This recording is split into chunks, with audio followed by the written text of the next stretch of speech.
Before we start the story, please consider subscribing to our channel. Help us reach our goal of 1,000 subscribers.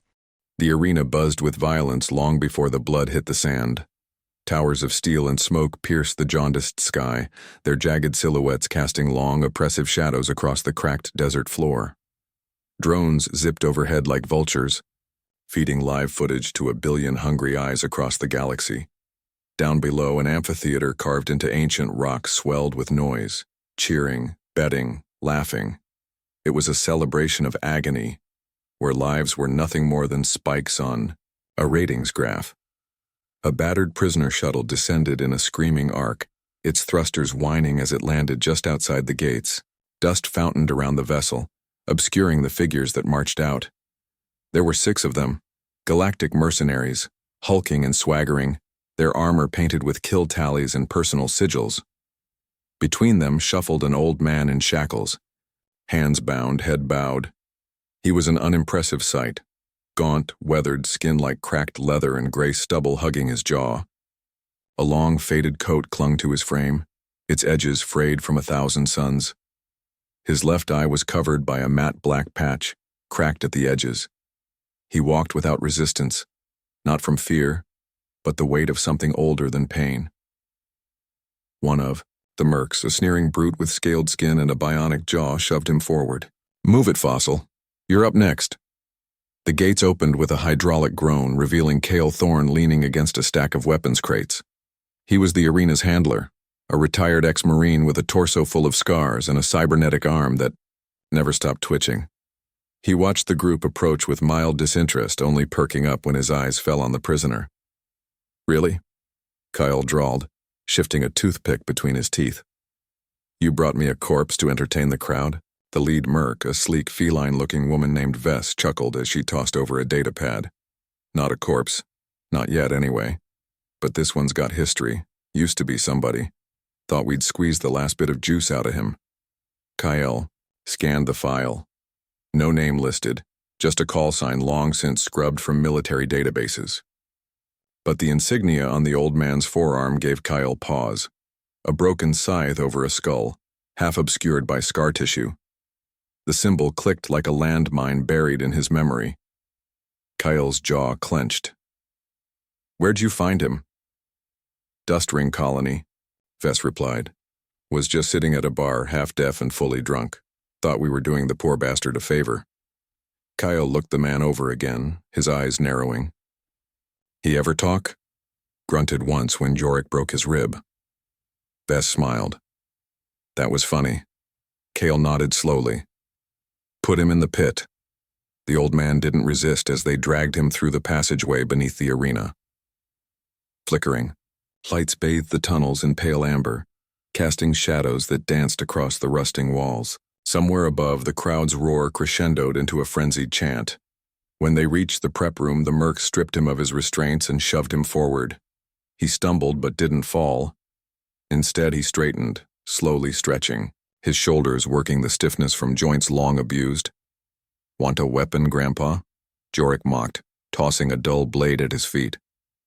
"Try not to bleed too quick. We bet you'd last at least a minute." The old man didn't answer. He walked past the weapon without a glance. Cale leaned in from the comms booth. "Name?" Silence. "Fine," Cale muttered. "Doesn't matter." He tapped the glass. "Open the gates." Light exploded into the tunnel as the entrance to the arena groaned open. Heat blasted inward, carrying the scent of iron and sand. Scorched by plasma. The old man stepped forward, emerging into the chaos. The crowd erupted. Laughter, boos, a few cheers from those already drunk.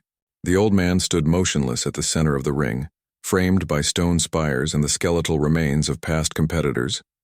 Above him, the arena announcer's voice cracked through the speakers like a war drum. "We've got a special treat today, blood lovers. An old ghost from the edge of nowhere brought to you by the finest mercenary filth this galaxy can offer. Unarmed, unloved, and probably unconscious in 10 seconds. Give it up for Grandpa." The jeers returned tenfold. Then, the opposite gate opened. What lumbered through was more machine than beast, 9 feet tall, plated in industrial armor powered by a fusion core that hissed steam from its joints. Its face was a welded mask of teeth and blinking sensors. The crowd roared. Kyle, still watching from the booth, frowned. They're throwing in the Minotaur for this guy? Ratings, Vess said, sipping from a flask. We figure it'll be funnier when he gets splattered. Below, the old man didn't move. He watched the beast stomp forward, its footfalls making the sand quake. The two circled each other, or rather the Minotaur circled while the old man stood calmly, as if trying to remember what wind felt like on bare skin. Then, movement. The old man reached up, fingers brushing his temple. He peeled away the eye patch. Kyle leaned forward. The eye beneath wasn't dead. It wasn't even human. A lens clicked into place over a glowing iris. Tiny glyphs lit up, rotating and scanning. A targeting interface shimmered to life, projecting data only he could see. The crowd paused, confused by the sudden shift in tone. The merc stopped laughing. The old man whispered, just loud enough to trigger the arena's directional mics. Target acquired. The Minotaur charged. What happened next wasn't speed but precision. As the beast lunged, the old man shifted an inch to the left, avoiding the hydraulic claws by millimeters. His hand snapped up, catching a loose piece of shrapnel flung from the sand by the charging mass. With a twist of his wrist, he jammed it into a joint behind the Minotaur's left leg. It staggered. He moved. In 3 steps, he was behind it, leaping onto its back, jamming 2 fingers into the emergency pressure valve on its spine. Steam exploded upward, blinding the cameras. A heartbeat later, the machine beast collapsed, sparks hissing from its eyes. The crowd fell into stunned silence. Kyle's breath caught. That's not possible. Vess lowered her flask, staring at the screen. What the hell is this? On the arena floor, the old man stood over the Minotaur, his face impassive. Then he turned to the nearest camera, that glowing eye burning, like a war god's promise. Tell Earth Command, he said, voice gravel and gravity. Reaper's not dead. The feed cut out as the camera shorted from residual steam. Kyle stared at the blank screen. In the hallway, alarms began to buzz. Up in the Mercenaries' private suite, silence took root like mold. Vess stepped back from the monitor. Her hand trembled as she reached for her weapon. No, Kale muttered, almost reverently. You don't get it. You really don't get it. He exhaled, old fear washing across his features like a returning tide. You didn't drag a man into the arena, he said. You dragged a ghost. And out there in the sand, the ghost had just come back to life. The arena was still smoking from the remains of the Minotaur when the old man was escorted back into the prep chamber, silent as ever, though this time no one dared lay a hand on him. The guards stayed a step behind, rifles low, but eyes locked, on the exposed cybernetic eye now dimmed beneath the returned patch. He moved without urgency, like a man walking a familiar path carved into old memory. Only now those watching him understood. This wasn't senility. It was calculation. Kyle stood waiting, arms crossed, eyes hard.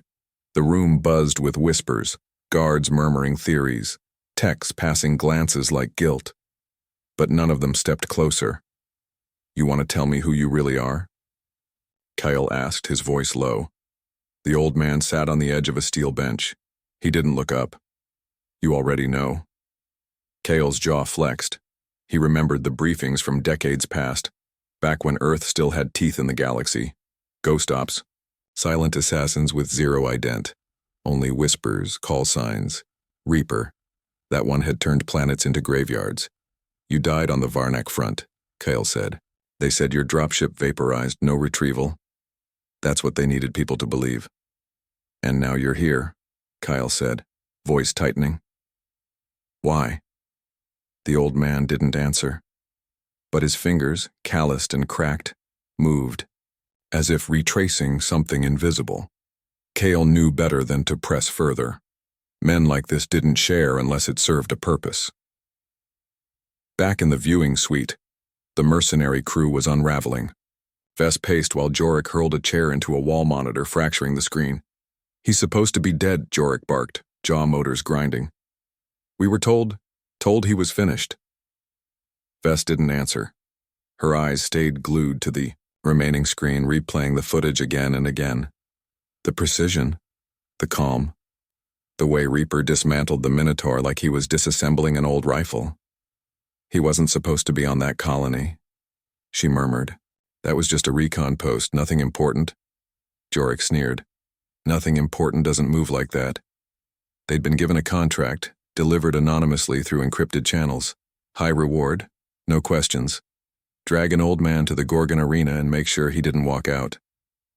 A public death, clean and distant. Now the message behind that contract loomed heavier than the paycheck. Back in the pit, the second match was already being assembled. Arena protocol allowed for multiple combatants per blood cycle, and with viewership spiking, the managers saw no reason to wait. 2 new fighters were released, twins bred in the flesh labs of Andros IV, sleek, fast, gleaming like obsidian blades. They moved like dancers, but every step carried lethal intent. The old man stood alone in the ring, eyes half-lidded, shoulders relaxed. His coat flapped in the heated wind as the announcer's voice thundered again.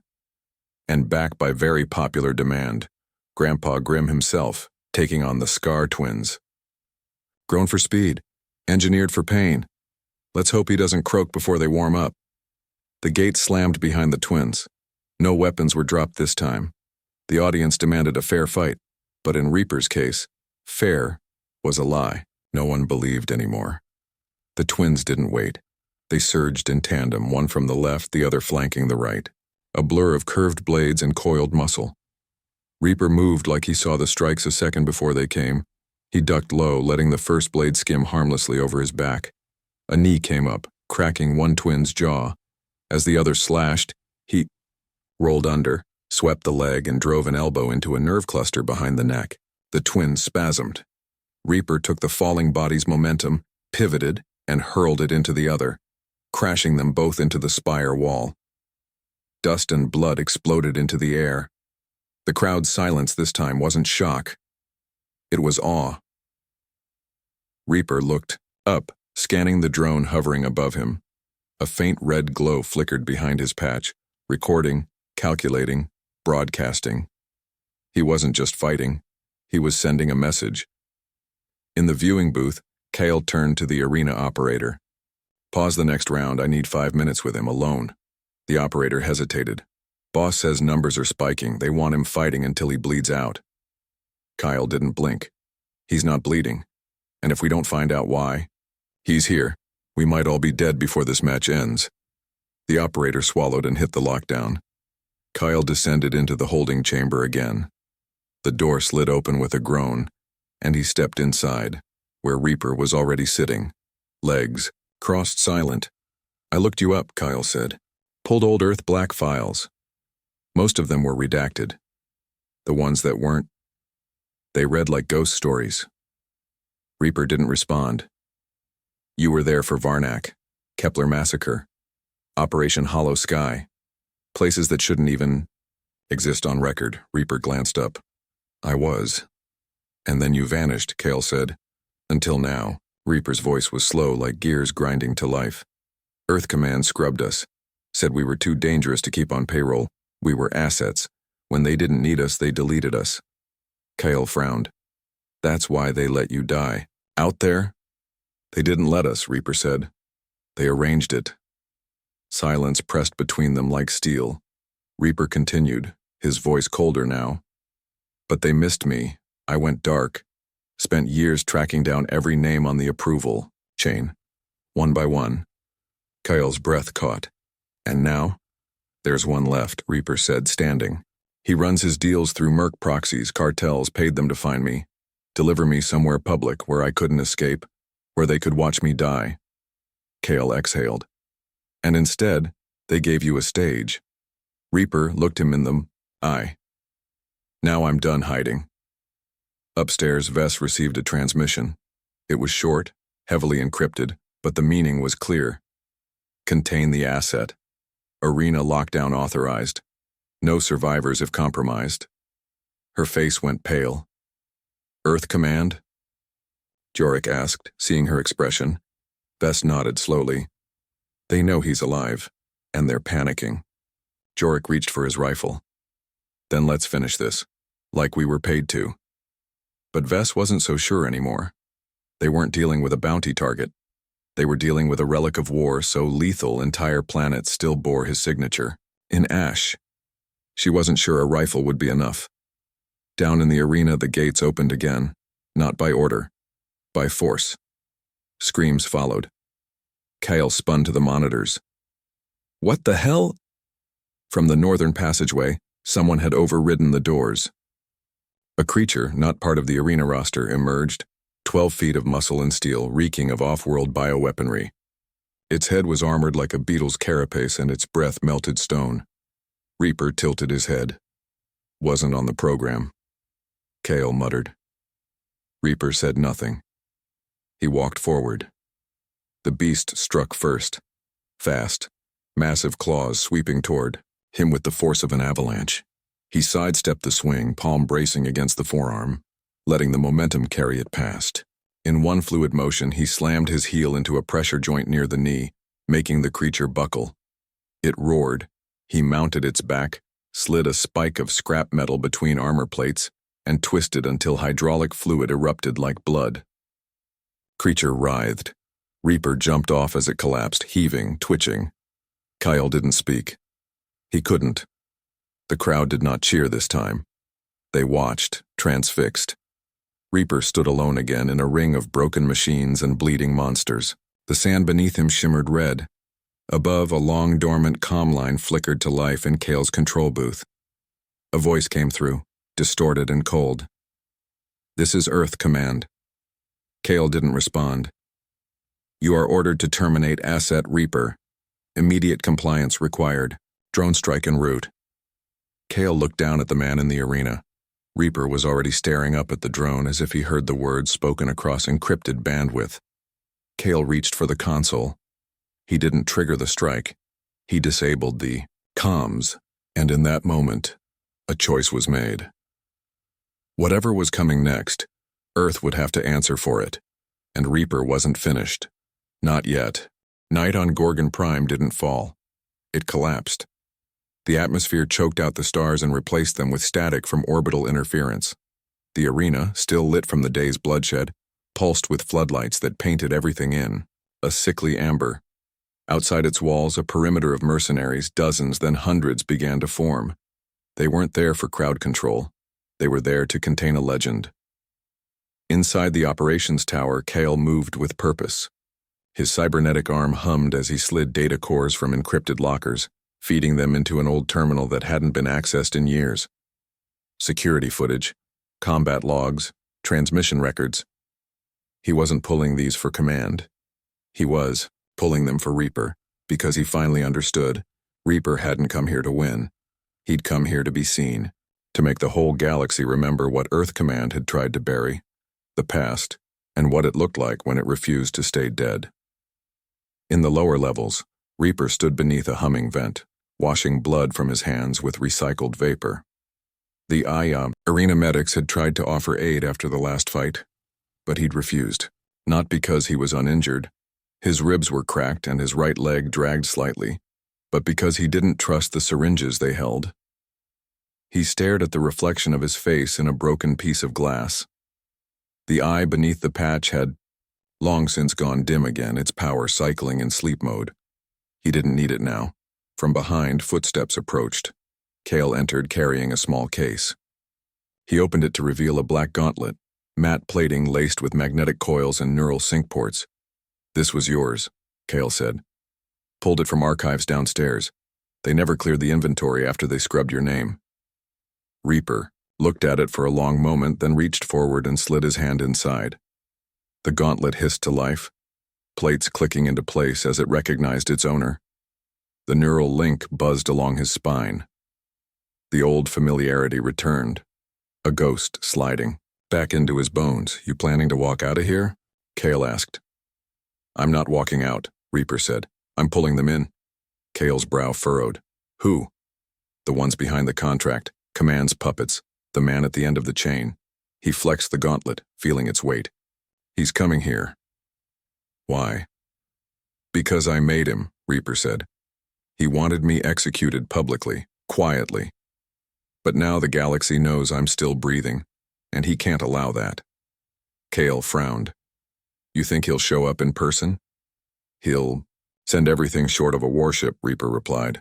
But yes, he'll come, because he knows if I live long enough to speak, he's finished. Above them, alarms began to sound, not the quick bursts of security alerts. These were low and sustained. Planetary defense breach. Cale ran to the console. Something's dropping, through the ionosphere. It's not local traffic. Reaper was already moving toward the armory lockers. On screen, a new ship cut through the clouds, sleek, obsidian black, with no visible insignia. It hovered above the arena like a god's hammer, thrusters silent, its weight displacing the very sky. Smaller ships broke off from its flanks, drop pods, like falling knives. Vess and her mercenaries scrambled. What had been a hunt, suddenly, felt like a trap. She issued orders, rallying units to defensive positions around the arena's upper perimeter. Jorik was already loading heavy artillery.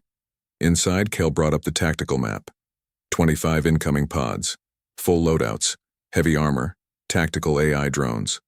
He looked at Reaper. This isn't a cleanup. It's a purge.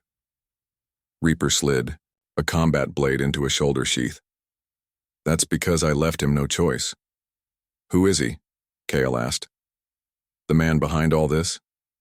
Reaper paused only for a breath. His name is Lorik Thanis, former general, now a Black Sector war broker.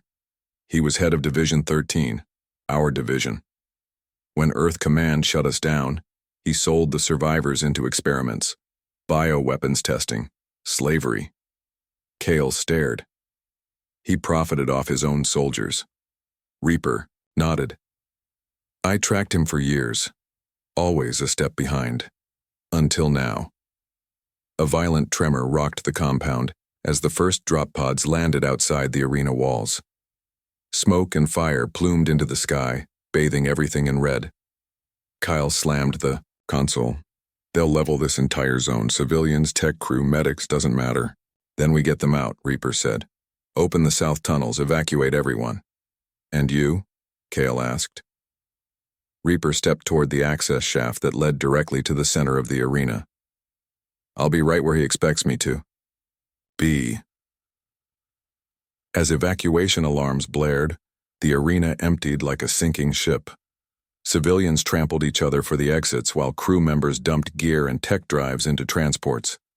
Vess stayed behind, her mercs digging in around the inner ring. She wasn't planning to survive, but she planned to take a few of them with her. When she saw Reaper stepping onto the sand again, she didn't speak. She just stared, weapon tight in her grip. He met her gaze. I'm not your enemy, he said. You, sure about that? She asked, voice cracked. Because ever since we dragged you here, everything's gone to hell. I didn't start this, Reaper replied, but I'll finish it. She hesitated, then tossed him a secondary power cell, high yield, military grade. You better. Overhead, the sky cracked open. From the obsidian ship, a single figure descended, not in a pod, but in a reinforced gravity shell. He landed in the arena with all the subtlety of a meteorite. Tall, broad, wrapped in a carbon fiber exosuit that hummed with resonance, the man who stepped out was clean-shaven, sharp-eyed, and draped in authority. Lorik Thanis. He removed his helmet and smiled. I always admired your persistence, he said, even when you were my greatest liability. Reaper didn't flinch. You betrayed us. I liberated us, Lorik corrected. Earth was finished. The old way, rules, restraint, it had no place in the future. We were gods, Reaper, but you were too loyal to see it. I saw what you did on Kepler, Reaper said. To the children, to our own operatives, Lorik waved it away. Cost of innovation. You were always sentimental. That's why I had you burned. You missed. Lorik's eyes narrowed. Not this time. At that signal, the air lit up with gunfire. Mercs and Black Ops soldiers flooded the arena rim. Drones screamed across the sky, unleashing plasma bursts into dugouts and towers. The sand became a battlefield again. Reaper moved like he was born for it. He activated the gauntlet. Pulse shields flared as bullets deflected off him. He charged Lorik, blade drawn, body low. Lorik met him mid-strike, steel on steel, gauntlet against armor. The two men collided like war embodied. Around them chaos reigned. Mercs fell, drones exploded, and Kale's voice echoed through comms as he guided evacuees through the tunnels. Reaper struck low, then high, forcing Lorik back. But the general's exosuit absorbed the hits. A counterpunch sent Reaper sprawling. His patch flew off mid-impact, and the eye beneath flickered back to life, tracking targets, updating. "You've lost your edge," Lorik sneered. Reaper rolled, caught a fallen rifle, and fired a burst into a fuel cell beside them. The explosion hurled both men apart. When the smoke cleared, Lorik staggered to his feet, armor cracked. Reaper rose slower, but his expression was cold steel. "This ends tonight," he said. Lorik drew a plasma blade. Agreed. They charged, and, as they clashed again beneath the firelit sky, the galaxy leaned closer, watching not a fight, but a reckoning decades in the making. The air was thick with dust, static, and the stench of ionized blood. Gorgon Prime's arena had collapsed into a cratered battlefield. The once pristine killing floor was now a wasteland of broken steel and burning bodies. Overhead, the sky bled crimson with the light of burning dropships, and in the center of it all, two men fought like gods in exile. Lorik Thanos surged forward, plasma blade humming, slicing arcs of blue fire through the haze. His exosuit hissed with each movement, servos correcting, amplifying. He was faster, stronger, designed for war, enhanced for survival. Every step shook the ground, but Reaper didn't retreat. He moved with brutal economy, dodging, weaving, letting strikes pass by inches. His blade was shorter, his stance tighter. Where Lorik fought with spectacle, Reaper fought with precision. Every strike was an answer to an old betrayal. Lorik lunged again, blade descending with deadly force. Reaper ducked low, caught the strike on his gauntlet, sparks exploding against the hardened alloy. With a twist, he locked the weapon, pivoted, and drove his knee into Lorik's chest. The exosuit absorbed most of the impact, but not all. Lorik stumbled, for the first time. "You're slowing," Reaper said, breath short. "You're dying." Lorik spat back, slashing again. The blade carved through the air. Reaper rolled aside, grabbing a fallen drone's carbine mid-motion. He spun, fired 3 tight bursts. One struck Lorik in the leg, just below the armor joint. Sparks flew. Lorik hissed and staggered. The crowd, what remained, watched in silence. From shadowed corners of the shattered arena, Vess crouched behind a broken pylon, rifle drawn, bleeding from her temple. Jorik lay dead beside her, his chest caved in. Kale's voice echoed sporadically over comms, issuing final evac orders. But the center of gravity in this war was no longer with squads or air support. It was between Reaper and the man who tried to erase him. Reaper circled, gauntlet flickering, his breathing steady despite the wound in his side. His eye, now exposed and glowing, fed him data in real time. Lorik's suit was faltering, internal cooling compromised, mobility lagging by 6%. Reaper's advantage wasn't strength, it was endurance. Lorik roared and charged, blade high, but Reaper didn't meet the strike. He sidestepped, let the blade gouge into stone, then rammed his shoulder into Lorik's chest, slamming him into a crumbling pillar. As the structure buckled, Reaper struck again, gauntlet to jaw, then elbow to neck. Lorik responded with a short-range burst from his chestplate emitter. The force blew Reaper backward, skidding across the sand. He coughed, blood trailing from his lips, vision doubling for a second, but he rose. Slower now, ribs likely broken. Still, he rose. "You should have stayed buried," Lorik growled, limping forward. "You should have stayed human," Reaper answered. A silence passed between them, not empty, but filled with 30 years of ghosts, the men they'd trained, the black missions. The names crossed off like items on a list. Reaper had never chased revenge. He chased the truth, and when he found it, he had to become something just as unforgiving. Lorik activated his suit's emergency override. Panels along his spine opened, releasing raw power. His body shimmered, covered in a shield of molten energy. This ends now. Reaper didn't flinch. He clicked a panel on his gauntlet. A low hum answered. Vess blinked from the sidelines. What the hell did he just... Around the arena, dormant drones, forgotten, shattered, suddenly twitched to life. Reaper's old tech signature had overwritten them. His eye wasn't just scanning anymore. It was commanding. The drones lifted off the ground, shuddering as their systems reawakened. Old weapons spun, locks engaged. A perimeter formed. Reaper wasn't alone. You wanted a show, he said. Here's your curtain call. Lorik turned too late. The drones opened fire. He roared, shield flaring as hundreds of rounds struck his armor from all sides. He dropped to a knee, barely keeping upright. Reaper moved through the barrage, untouched, like a ghost in a hurricane. He closed the distance, leapt, and brought his blade down in a brutal arc. The strike pierced the shield, sank deep into Lorik's shoulder. The exosuit screamed, servos locking. Lorik collapsed. Reaper stood over him, breath ragged, blade shaking. From fatigue. He knelt, reached forward, and tore the helmet from Lorik's head. No more masks, Reaper said. Lorik coughed, blood in his teeth. You won't change anything, you're a relic. No, Reaper whispered. I'm the reminder. He stood, pressed the gauntlet's interface, and transmitted everything. Lorik's confessions, intercepted orders, war crime archives, to every broadcast channel linked to the arena network. Then to the wider system, evidence, names, records. The truth was no longer a secret. Lorik lay still, breathing shallowly. You going to kill me? He rasped. Reaper stared down at him for a long, heavy moment. No, he said. You're going to live, and everyone will know what you are. He turned, limping away as the drones disarmed. Sirens wailed in the distance. Real planetary security responding far too late. Cale met him at the arena entrance, supporting his weight as he staggered. It's done, Cale said. Reaper nodded. Not yet, but the story's out now. Earth. Command will bury it, try to spin it. But they won't erase it again, Cale said. No, Reaper agreed, they won't.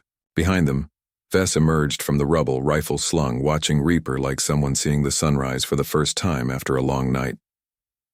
You win, she said quietly. Reaper didn't smile. He just looked at her. We all did. Then, finally, as the emergency transports descended and the last of the fires were doused, Reaper limped up the ramp of an evac shuttle, not looking back. He wasn't a hero. He was a consequence. And somewhere, across the stars, others like him stirred. From silence, the age of ghosts had begun again.